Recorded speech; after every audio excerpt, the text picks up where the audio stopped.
Di mana titik tidak masuk akalnya? Di mana titik tidak masuk akalnya? Aksara film passwordnya. Film ini dimulai dengan menampilkan seorang pria bernama Aji yang lagi cosplay Sun Gokong waktu nyasar pas nyari kitab suci. Kala itu datanglah Pak Ustadz yang bingung kenapa si Aji jadi monyet kayak gini. Waktu itu si Aji pun langsung berlarian dan manjat pohon di rumahnya dan aduh. Inilah jadinya kalau monyet magang manjat pohon cuy.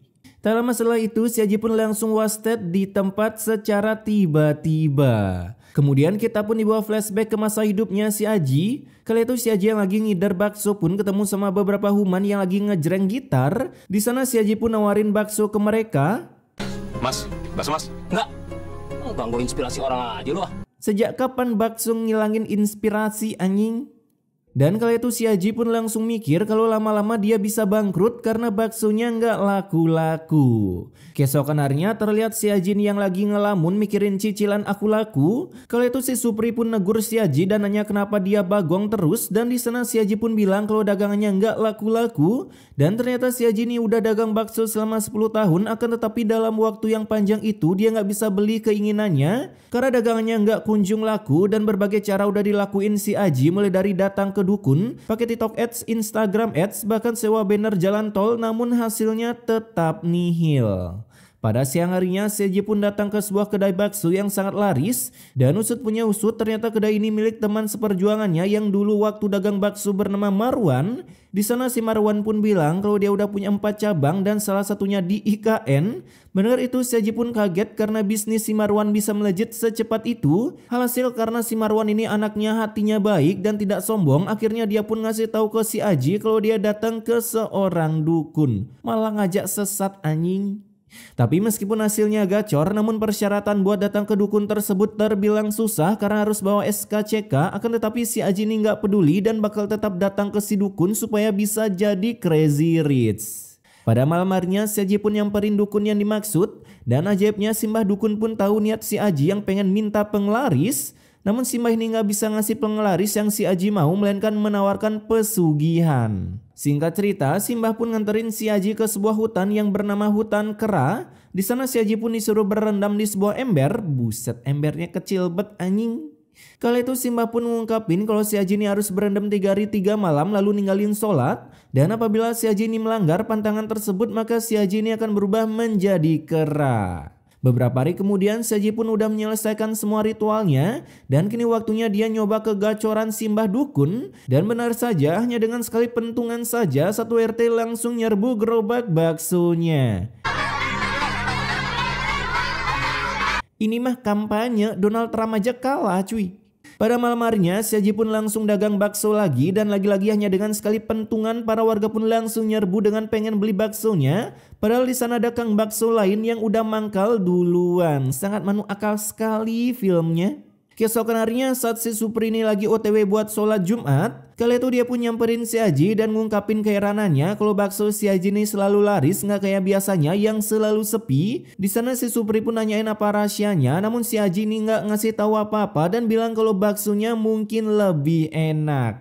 Singkat cerita, 5 tahun kemudian dan saat ini si Aji pun udah punya kedai bakso dan beberapa cabang. Dimana kesuksesan si Aji pun kini sudah sama kayak kesuksesan si Marwan. Dan pada saat dia pulang ke rumahnya, si Aji pun ketemu sama temannya yang mau minjem duit buat lahiran istrinya. Dan meskipun sudah kaya dan punya banyak cabang bakso, namun si Aji ini tetap pelit dan gak mau nolong temennya. Gua bilang nggak ada, nggak ada. Pada malam harinya saat si Aji mau makan malam, tiba-tiba datanglah gebetan si Aji yang kita panggil aja Entin. Kala itu sebelum makan, si Entin pun ngajak si Aji buat sholat dulu. Namun karena si Aji ini punya pantangan, jadinya dia pun nolak ajakan sholat itu dan pergi begitu saja. Lalu si Entin pun nyaritain ke mak bapaknya kalau calon suaminya nggak mau diajak sholat. Dan mendengar itu mereka pun nggak setuju jika suatu saat Entin ini menikah dengan cowok yang nggak mau sholat. Namun meskipun begitu, si Entin yang udah cinta mati sama si Aji pun tetap pengen nikah sama si Aji dan yakin bakal bisa merubah kelakuannya. Keesokan harinya, si Entin pun datang lagi ke rumah si Aji dan ngasih sebuah hadiah. Dan hadiah itu adalah sejadah dan tasbih. Apa maksud kamu memberikan saya ini? Apa? Disumpelin ke mulutnya bangke. Melihat itu si Haji pun kesal karena capek disuruh sholat terus dan dia nggak pernah sholat sampai kapanpun. Di sana si Entin pun bilang kalau si Haji ini nggak sholat dia nggak bakal bisa nikahin si Entin sampai kapanpun. Masih banyak perempuan yang mau saya nikahi dan mereka tidak akan pernah menyuruh saya sholat. Nah kan, kepedean amat si lu neng. Kemudian si Haji pun ketemu sama si Marwan dan nyeritain kalau calon istrinya terus-terusan nyuruh buat sholat. Karena apabila si Haji ini ngelakuin hal itu, maka dia akan berubah menjadi kera dan tak lama kemudian datanglah seorang emak-emak pengemis yang maksa buat dikasihani karena belum makan 3 hari 3 malam. Dan katanya meskipun begitu si Haji ini tetap nggak mau ngasih karena itu adalah pantangan pesugihan. Kemudian saat kembali ke kedainya, si Haji pun falling in love dengan salah satu pelanggannya yang berambut pirang. Kala itu si Haji pun menatap cewek itu dengan tatapan maut dan modus buat nemenin makan. Dan pada malam harinya si Haji pun nganterin cewek ini pulang, dimana saat di tengah jalan si cewek pun minta si Haji buat mampir ke masjid dulu. Dan saat diajak sholat si Haji jelas nolak dan bilang kalau dia udah komitmen buat nggak sholat seumur hidup. Sehingga mendengar itu si cewek langsung pergi dan bilang kalau dia nggak mau dekat lagi sama si Haji. Si Haji yang pulang ke rumahnya, di sana dia pun bertemu dengan emaknya yang tiba-tiba ngespon di rumahnya. Kala itu emaknya bilang kalau di kampungnya ada seorang cewek cantik. Waktu itu emaknya pengen si Haji melamar cewek itu, namun masalahnya cewek yang dimaksud adalah anak kiai. Wadaw. Mendengar itu si Haji pun sontak nolak karena dia takut kalau disuruh sholat dan tanya itu saja. Si Haji juga bilang ke emaknya kalau dia bisa kaya seperti ini karena nggak pernah sholat.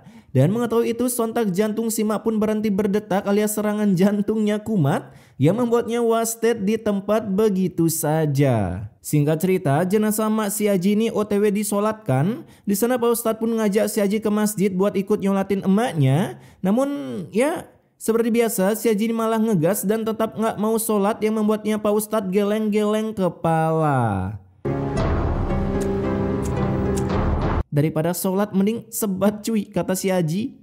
Kemudian si Haji nyeritain ke si Marwan kalau emaknya udah meninggal gara-gara kaget dengar dia nggak sholat. Kala itu si Haji bilang kalau dia nggak sedih emaknya meninggal, malah sedih nggak nemu-nemu jodoh. Buset dah. Karena tiap woman yang dia temuin selalu saja ngajak sholat. Padahal mah nyari yang nonis aja cuy. Dia selalu bilang laki-laki kan imam. Padahal kan imam adanya di masjid. Kesalahan berpikir. Pada malam harinya Ustadz and the Gang pun datang ke rumah si Haji buat tahlilan. Mendengar itu si Haji langsung ngamuk dan katanya nggak perlu tahlilan karena bikin kotor rumahnya. Buset dah, orang macam apa ini? Jangan di rumah ini, bikin kotor aja. Keesokan harinya saat si Haji datang ke kedai, di sana dia lihat sebuah kotak amal yang disimpan di kedainya.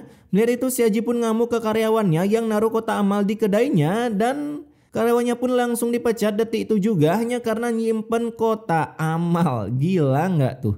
Setelah itu Haji pun datang ke rumah si Marwan dan langsung ditemuin dengan cewek-cewek spek Vici. Jangan Vici Dior juga anjing.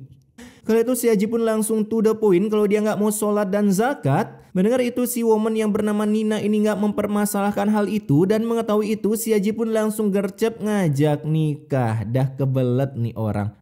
Singkat cerita, mereka berdua kini sudah menikah dan pada saat di pelaminan, tubuh si Haji pun tiba-tiba berubah menjadi monyet yang membuat semua hadirin terbagongkan. Menantu kita kenapa? Kali itu si Haji ini langsung buka bajunya dan lari ke dalam rumah terus manjat-manjat di rumahnya.